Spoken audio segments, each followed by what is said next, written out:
Je veux un post où il faut payer 30% de ses revenus en trading. Alors non, c'est pas du tout comme ça que ça fonctionne. Je vais vous expliquer, guys, un petit peu plus concrètement l'imposition en trading, comment ça fonctionne, c'est quoi les différentes possibilités.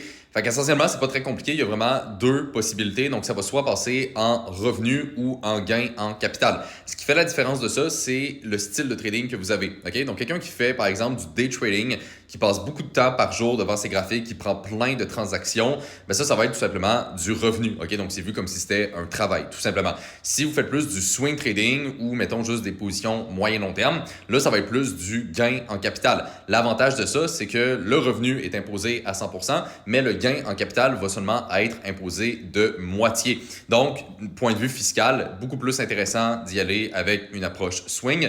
Maintenant, ça, on peut soit le faire donc au perso ou en incorporation. Ça dépend du revenu total. C'est-à-dire que si quelqu'un a un très gros revenu déjà, par exemple, au personnel, il va être mieux de le faire dans une incorporation, ou si tout simplement son trading lui génère beaucoup d'argent, il va être mieux de le faire en incorporation aussi. Si vous générez pas tant que ça au niveau personnel, c'est correct. Je vous dirais la règle générale, là, c'est à peu près un 100 000 là, plus ou moins. Fait que si vous faites moins que 100 000 par année, vous n'allez pas vraiment payer tant plus d'impôts que si vous étiez incorporé. Mais si vous commencez à faire vraiment des plus gros chiffres, là, ça devient vraiment plus intéressant de s'incorporer. Puis concrètement, ben, c'est pas mal aussi simple que ça.